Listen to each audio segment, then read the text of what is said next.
누가 거룩한 사람인가 라는 제목으로 말씀을 전하고자 합니다. 제가 신학교 다닐 때 교수님에게 들은 이야기인데요. 그분이 전도사 시절일 때 일입니다. 어떤 마음씨 좋은 장로님이 신학생 여러 명에게 정기적으로 장학금을 주었는데 이 교수님도 받았다고 합니다. 그런데 그 장로님이 운영하는 봉제 공장에 가서 거기서 시행되는 직원 예배 설교도 하곤 했는데 그 공장에서 몇 번 다니다 보니 그 직원들과 친해져서 이야기를 나눌 기회가 있었다고 합니다. 그런데 직원들이 사장님에 대한 불평을 늘어놓으면서 그 공장 환경이 너무 열악해서 일하기 힘들다고 토로했다고 합니다. 그래서 당시 신학생이던 이 교수님이 그 장로님한테 조심스럽게 직원들이 힘들어하던데 공장의 환기시설 좀 늘려주시면 안 되겠습니까? 라고 했더니 버럭 화를 내면서 내가 얼마나 직원들한테 관심을 가지고 배려를 해주고 있는데 그런 말 하지 마시라고 딱 잘라 말하더라는 것입니다. 그리고 그 후로 그 장로님의 장학금이 끊어지고 다시 만날 수 없었다고 합니다.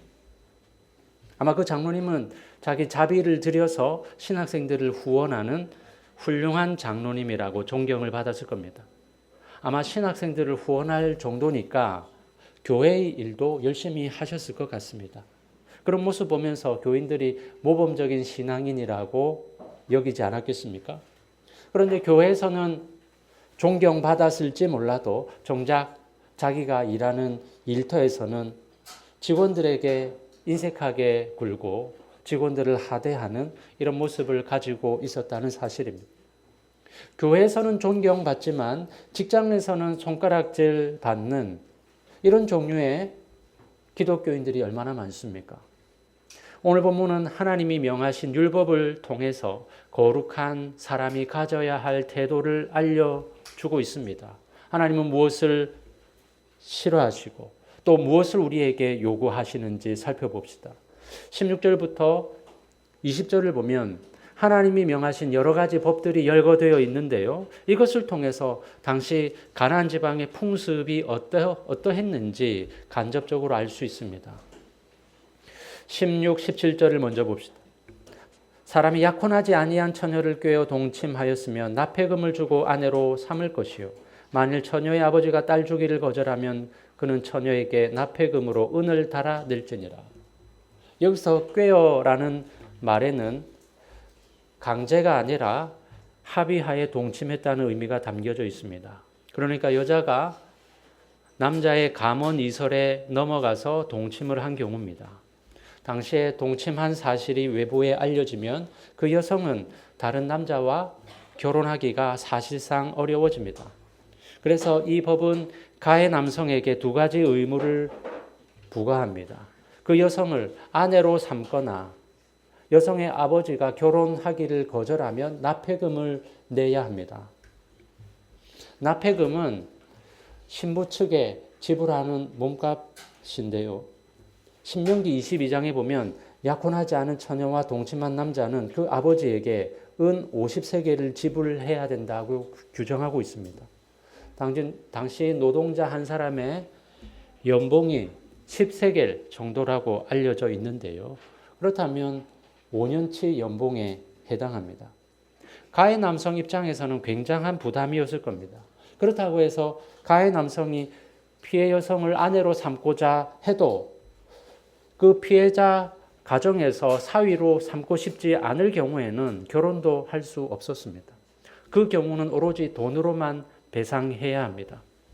하나님이 이처럼 강력하게 처벌을 내리신 것은 성적으로 문란해서는 안 된다는 뜻입니다.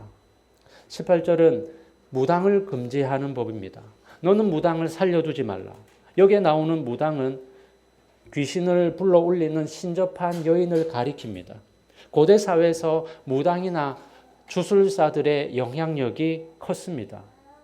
가나안의 바알 숭배와 깊이 결합되어 있는 이 무속은 이스라엘 백성들에게 강력한 유혹거리였습니다.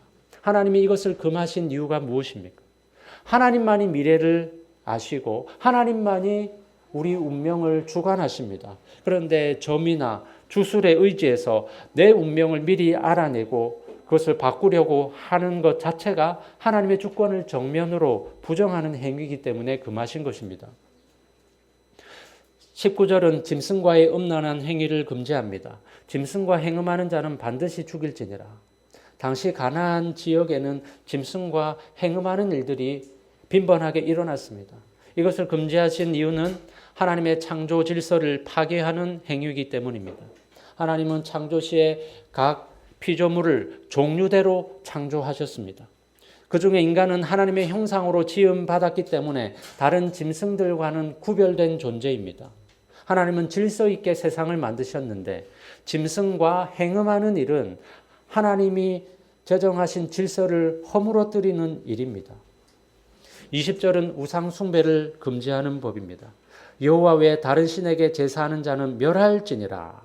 여기서 멸할지니라는 말은 히브리어 헤렘에서 온 말입니다.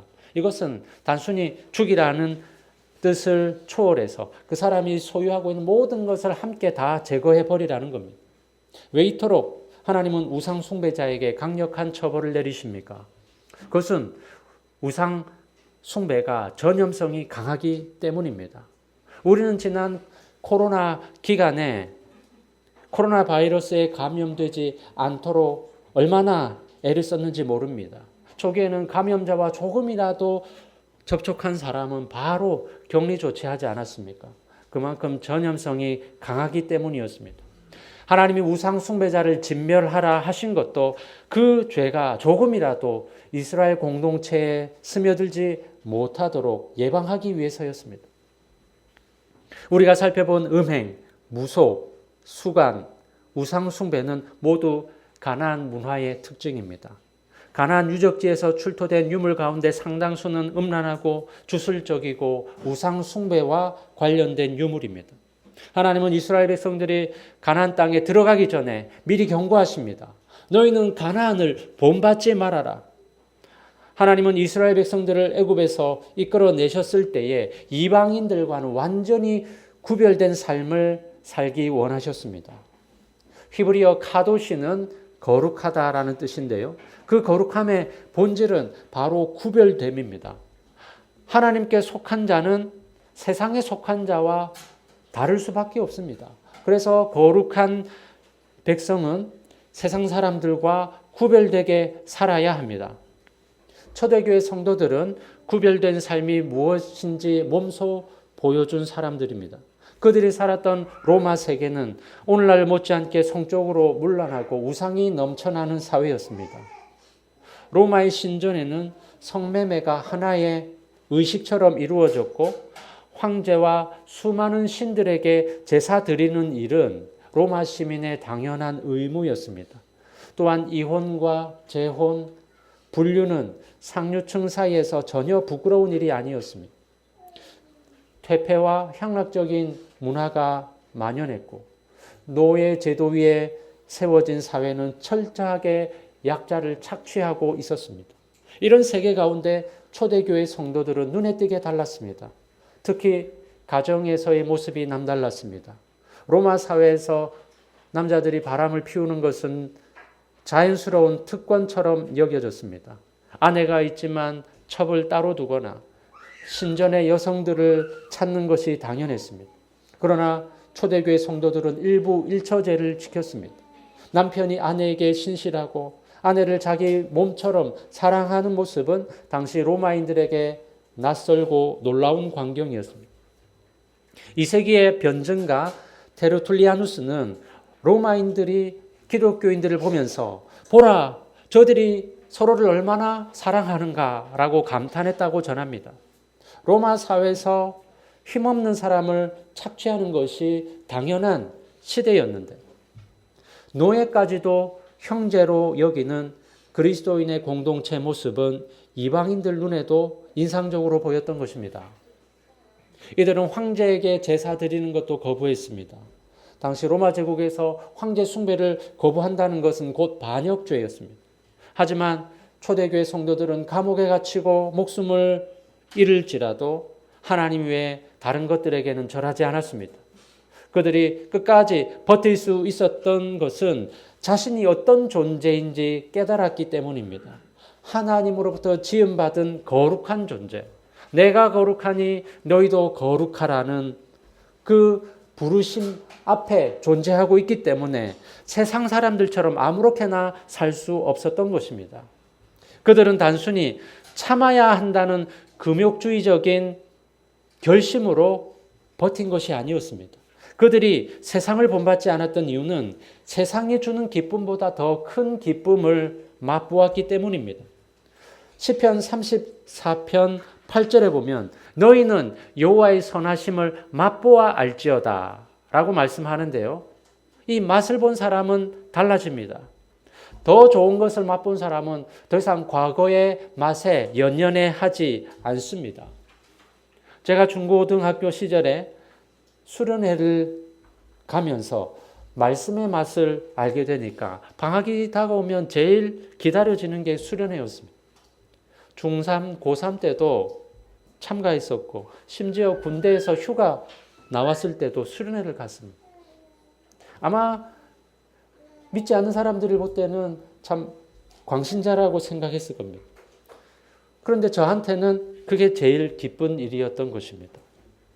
초대교회 성도들이 로마의 향락을 거절할 수 있었던 것은 그리스도 안에서 더 깊은 만족을 맛보았기 때문입니다. 그리스도 안에서 죄의 용서의 은혜를 맛보고 성령 안에서 참된 기쁨을 경험한 사람은 세상이 주는 기쁨과 쾌락에 만족할 수 없는 것입니다. 그렇다면 오늘 우리에게 필요한 것이 무엇입니까? 더 거룩하게 살아야지 하는 결심이 아닙니다. 그리스도와 더 깊이 연합하는 것입니다. 말씀 안에 거하는 것, 기도 안에서 그리스도와 교제하는 것, 교회 공동체 안에서 함께 신앙을 나누는 것, 이것이 거룩함의 토대입니다. 내가 그리스도 안에 거할 때 그리스도의 거룩하심이 내 안에서 흘러나옵니다. 갈라디아서 2장 20절은 이렇게 말씀합니다. 내가 그리스도와 함께 십자가에 못 박혔나니 그런즉 이제는 내가 사는 것이 아니요 오직 내 안에 그리스도께서 사시는 것이라. 바울이 여기서 십자가에 못 박혔다고 할 때 이것은 지나간 옛날 이야기가 아닙니다. 그리스도와 함께 십자가에 달리던 그 순간 나를 올가매는 죄의 권세와 자기 중심적인 욕망이 함께 거기서 죽었다는 의미입니다. 그러니까 이것은 내가 이를 악물고 거룩해지려고 발버둥 치는 것이 아니라 내 안에 사시는 그리스도로부터 자연스럽게 흘러나오는 것입니다. 내가 세상을 밀어내고 철벽을 친다고 해서 거룩해지는 것이 아니라 그리스도가 내 안에서 주인이 되실 때 내 안에 더러운 것들이 밀려나고 거룩함으로 채워지는 것입니다. 그러므로 여러분의 마음을 그리스도로 채우십시오. 그리할 때 죄를 미워하게 되고 점점 멀리하게 되고 그 빈 공간을 거룩함으로 채우게 될 것입니다. 21절을 보십시오. 너는 이방 나그네를 압제하지 말며 그들을 학대하지 말라. 너희도 애굽 땅에서 나그네였음이라. 본문에서 말하는 나그네는 왔다 갔다 지나가는 여행객이 아니라 이스라엘 공동체 안에 정착해서 살고 있지만 시민권은 없는 외국인 거주자를 말합니다. 오늘날로 치자면 우리 사회에 살고 있지만 완전한 법적 보호를 받지 못하는 이주 노동자와 비슷한 위치입니다. 하나님은 이스라엘 백성들에게 너희도 애굽에서 그 같은 처지였음을 상기시키면서 그들을 학대하지 말라고 경고하십니다. 22절부터 24절까지는 과부와 고아를 해하지 말라고 명합니다. 고대 사회에서 과부와 고아는 가장 취약한 계층이었습니다. 그런데 24절에서 하나님이 이렇게 말씀하십니다. 나의 노가 맹렬함으로 내가 칼로 너희를 죽이리니 너희 아내는 과부가 되고 너희 자녀는 고아가 되리라. 하나님은 그들을 착취할 때 절대로 그냥 지나치지 않겠다고 말씀하십니다. 약자에게 간 고통을 그대로 되돌려 주겠다고 경고하십니다. 25절부터 27절은 가난한 자에 대한 규정입니다. 이자를 받지 말고 겉옷을 담보로 잡더라도 해가 지기 전에 반드시 돌려주라는 것입니다. 왜냐하면 27절에서 하나님이 이렇게 말씀하시기 때문입니다. 같이 읽어볼까요? 시작. 그것이 유일한 옷이라 그것이 그의 알못을 가릴 옷인즉 그가 무엇을 입고 자겠느냐. 그가 내게 부르짖으면 내가 들으리니 나는 자비로운 자임이니라. 오늘날이야 옷이 수십 벌 수백 벌 되지만 당시에 겉옷은 서민들의 경우 한 벌만 가지고 있었고 값도 비쌌습니다. 그리고 겉옷은 밤에는 이불처럼 덮고 자는 용도로 사용되었습니다. 그것이 없으면 밤새 추위에 떨면서 잘 수밖에 없었기 때문에 하나님은 해지기 전에 저당 잡은 겉옷을 돌려주라고 하신 겁니다. 여기서 우리는 하나님의 성품을 엿볼 수 있습니다. 돈이 없어서 자기 겉옷을 저당 잡힌 사람이 밤새 떨지 않을까 염려하면서 그들을 대변해 주시는 분이라는 것입니다. 얼마 전에 한 자동차 부품 공장에서 화재가 발생해서 14명이 숨지고 60여 명이 다치는 사고가 발생했습니다. 그런데 노조에서는 오래전부터 회사 측에 화재 위험을 경고했다고 합니다. 유증기와 기름 찌꺼기가 공장 전체에 쌓여 있으니 언제든 불이 날 수 있다고 환경 개선을 수차례 요구했다고 합니다. 하지만 회사 측에서는 비용 부담을 이유로 묵살했고 결국 대형 화재가 발생하고 만 것입니다. 이것이 바로 오늘날의 약자를 향한 학대입니다. 소리를 지르고 주먹으로 때리는 것만이 학대가 아닙니다. 살고 싶다, 안전하게 일하고 싶다고 부르짖는 힘없는 노동자들의 목소리를 비용이 아깝다는 이유로 묵살하는 것, 그것이 바로 학대입니다. 23절과 27절에서 반복되는 문장이 있습니다. 그들이 부르짖을 때에 내가 반드시 듣겠다는 것입니다. 사람은 외면할지라도 하나님은 들으십니다. 하나님은 이스라엘 백성들을 향하여 너희도 애굽 땅에서 나그네였다고 말씀합니다. 즉 너희도 한때 힘없는 약자였음을 잊지 말라는 것입니다. 에베소서 2장 12절에서 13절은 이렇게 말씀합니다. 같이 한번 읽어볼까요? 시작.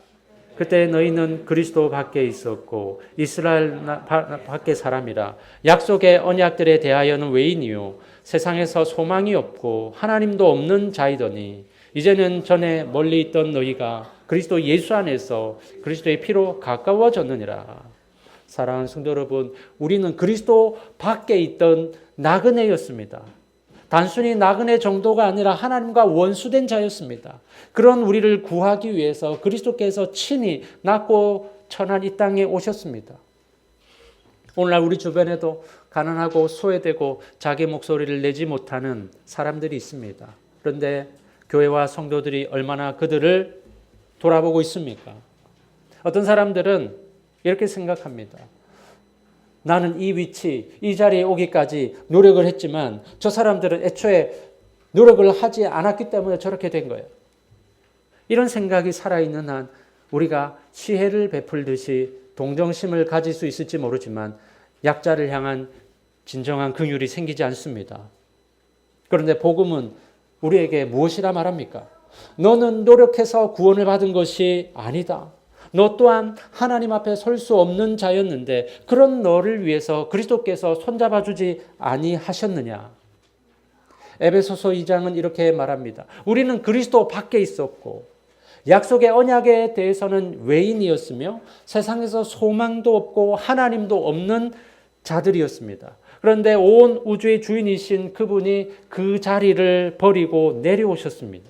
왜 그렇게 하셨습니까? 내가 그 비참한 자리에 있었기 때문입니다. 나를 건지시기 위해서 친히 낮은 자리로 내려오신 겁니다. 사랑하는 성도 여러분, 우리가 사회적 약자를 긍휼하게 여길 수 있는 이유가 무엇입니까?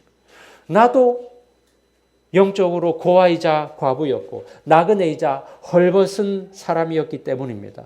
그런 나를 하나님이 긍휼히 여겨주시고 받아주셨습니다.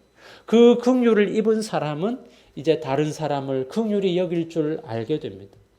고아와 과부의 부르짖음을 들을 줄 알고 덮을 것이 없어서 밤에 떨 수밖에 없는 이웃을 돌아보게 됩니다. 이것이 바로 거룩한 백성의 모습입니다. 29절과 30절을 보십시오. 너는 내가 추수한 것과 내가 짜낸 집을 바치기로 바치기를 더디하지 말지며 내 처음 난 아들들을 내게 줄지며 내 소와 양도 그와 같이 하되 이래 동안 어미와 함께 있게 하다가 8해 만에 내게 줄지니라. 여기서 추수한 것과 짜낸 즙은 처음 수확한 농산물을 의미합니다. 처음 난 아들을 바치라는 말은 실제로 아들을 제물로 바치라는 뜻이 아니라 오세겔의 속전을 제사장에게 내는 것으로 실행되었습니다. 노동자 한 사람의 1년치 연봉이 10세겔이라고 했습니다. 그런데 첫째 아들을 위해서 내야 되는 속전이 5세겔입니다. 그러니까 첫 아들을 낳으면 대략 반년치의 연봉을 하나님께 바쳐야 되는 겁니다. 오늘 우리로 치자면 최소한 한 1,500만 원 정도는 내야 했습니다. 이것은 가난한 자들도 똑같이 내야 되는 금액이니까 얼마나 부담스럽습니까? 그런데 하나님은 이스라엘 백성들에게 이 정도의 헌신을 요구하시더라는 겁니다. 여기서 주목할 표현이 있습니다. 바치기를 더디하지 말라는 것입니다. 처음 수확한 농산물이나 첫째 아들을 주저하지 말고 바로 드리라는 말입니다. 첫 것은 가장 좋은 것입니다. 아직 쓰지 않은 것, 가장 신선한 것, 가장 값진 것입니다. 그것을 먼저 내놓는다는 것은 이 모든 것은 내가 주인이 아니라 하나님이 주인이시다라는 신앙 고백입니다. 첫 것을 드리는 행위는 내 손에 쥔 것들은 사실은 내 것이 아니라 하나님의 것이다라는 것을 삶으로 인정하는 행위입니다.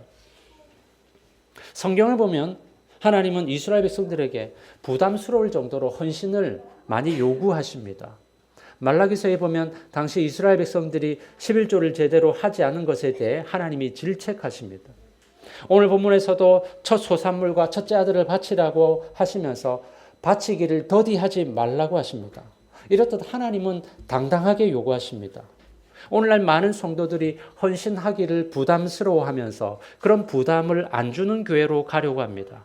그런데 우리는 하나님의 의도를 잘 살펴보아야 됩니다. 하나님이 원하시는 것은 일부러 우리에게 부담을 지우려는 것입니다. 왜냐하면 부담을 느끼지 않는 것은 헌신이 아니기 때문입니다. 20kg짜리 엿기를 쉽게 드는 사람에게 10kg짜리를 들게 하는 것은 훈련이 아닙니다. 그 사람이 성장하려면 25kg를 들게 해야 됩니다. 부담이 있어야 훈련이 되고 근육이 생깁니다. 헌신도 마찬가지입니다. 별다른 부담 없이 해낼 수 있는 일을 하는 것은 내 삶에 별 의미를 남기지 않습니다. 그것은 하나님이 내 삶의 주인이심을 고백하는 행위가 아니라 여가 활동에 불과합니다. 하나님이 부담스러울 정도로 우리에게 헌신을 요구하시는 이유가 바로 여기 있습니다. 그것은 부담을 감당하는 과정에서 내 시간과 물질과 건강의 주인은 내가 아니라 하나님이시다라는 고백이 머리에서 삶으로 내려오기 때문입니다.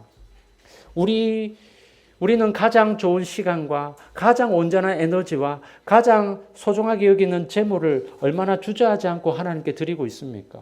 혹시 드리지 못하고 있다면 왜 그렇습니까? 우리 마음 깊은 곳에 내가 주인이다라는 생각이 있기 때문입니다. 아담과 하와가 선악과의 손을 뻗친 것은 단순히 먹을 것이 탐나서가 아니었습니다. 그것을 먹으면 하나님처럼 될 수 있다는 뱀의 말이 그들을 유혹했기 때문입니다. 하나님처럼 되는 것은 곧 내가 주인이 되는 것입니다. 그 후로 인간은 첫 것을 하나님께 드리는 것이 아니라 자기 자신을 위해 움켜쥐려는 본성을 가지게 되었습니다. 이 본성은 오늘 우리 삶에서 잘 드러납니다. 주일에 예배하러 가야 되는데 어느 날 가족들이 여행을 가자고 합니다. 예배는 매주 드리는 것이니 이번 주는 쉬어야겠다. 가족들 돌보는 것도 중요한 일 아니야? 생각하며 여행을 떠납니다. 월급날 11조를 떼려고 할 때 이번 달 지출 목록을 보니 마음이 무겁습니다. 이번 달만 좀 미루자라고 넘겨버립니다. 중요한 결정을 앞두고 기도하려 할 때 이미 마음속으로는 답이 정해져 있습니다. 기도를 하되 내가 원하는 방향으로 결론이 나기를 바랍니다. 이것이 바로 내가 주인이라는 본성이 작동하는 방식입니다. 노골적으로 하나님을 거부하는 것이 아닙니다. 슬며시 합리적 이유를 붙여가면서 첫 것을 하나님이 아닌 나에게로 돌리는 것입니다. 그런데 하나님은 우리에게 첫 것을 요구하시기 전에 먼저 자신의 첫 것을 우리에게 주셨습니다. 요한복음 3장 16절을 기억해 보십시오. 하나님이 세상을 이처럼 사랑하사 독생자를 주셨으니, 독생자, 유일하신 아들, 하나님의 첫 것이자 전부인 것을 우리에게 주셨습니다. 그리스도께서 십자가에서 하신 일이 무엇입니까? 자신의 생명, 자신의 영광, 하나님의 아들이라는 그 자리, 이 모든 것을 아버지의 뜻을 따라 내려놓으신 겁니다. 그분은 가지고 있던 모든 좋은 것을 내려놓으셨습니다. 우리가 첫 것을 드리지 못하는 자들이었을 때 하나님은 먼저 자신의 첫 것을 드리셨습니다. 그 은혜를 받은 사람은 달라집니다. 어떻게 하면 덜 드릴 수 있을까가 아니라 내가 무엇을 해드릴 수 있을까를 고민하게 됩니다. 드려야 하니까 의무감으로 마지못해 드리는 것이 아니라 내가 하나님으로부터 갚지 못할 은혜를 받았기 때문에 기꺼이 하나님께 드리는 것입니다. 오늘 우리에게 첫 것을 드린다는 것은 무엇을 말합니까? 쓰고 남은 것을 드리는 게 아닙니다. 일주일 중 주일을 구별하여 하나님 앞에 드리는 것입니다. 내가 월급을 받았을 때 즉시로 11조를 떼놓는 것입니다. 어떤 중요한 결정을 내릴 때 내 뜻과 상관없이 하나님의 뜻을 최우선적으로 고려하는 것입니다. 이것은 삶의 주권이 누구에게 있는지를 매일 고백하는 행위입니다. 31절은 이렇게 선언합니다. 너희는 내게 거룩한 사람이 될지니. 거룩한 사람은 일상의 첫 것을 하나님께 드리는 사람, 즉 삶의 구석구석에서 이것은 하나님이 주인 되신다라는 것을 고백하는 사람입니다. 오늘 우리는 출애굽기 22장 16절부터 31절을 통해서 하나님이 말씀하시는 거룩함이 무엇인지 살펴보았습니다.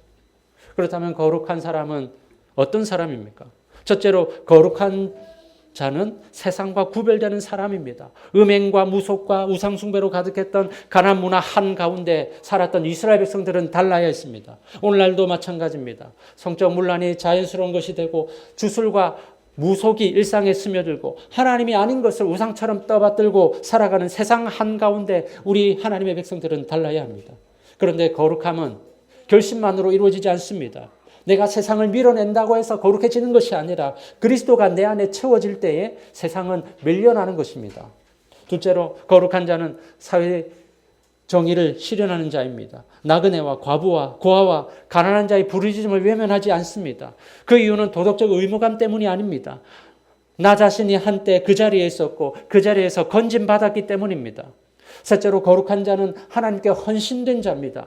그래서 삶의 첫 번째 것을 하나님께 드립니다. 시간도 돈도 중요한 결정도 이것의 주인은 하나님이시다라는 고백이 일상에 배어 있습니다.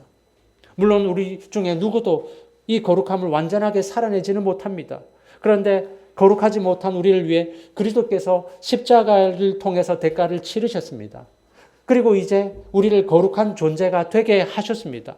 그 은혜를 붙잡는 사람은 세상과 구별되게 살아갑니다. 그 은혜를 붙잡는 사람은 약자의 부르짖음에 귀를 열게 됩니다. 그 은혜를 붙잡는 사람은 기꺼이 처음의 것, 즉 가장 좋은 것을 드리게 됩니다. 거룩함은 우리가 짜내는 것이 아닙니다. 그리스도 안에 있을 때 흘러나오는 것입니다. 사랑하는 성도 여러분, 우리는 하나님의 은혜로 거룩한 백성이 된 자들입니다. 그 은혜가 우리의 일상을 바꾸고 우리의 관계를 바꾸고 우리의 우선순위를 바꾸게 될 것입니다. 그리하여 거룩한 백성답게 살아가시는 저와 여러분 되시기를 간절히 바랍니다.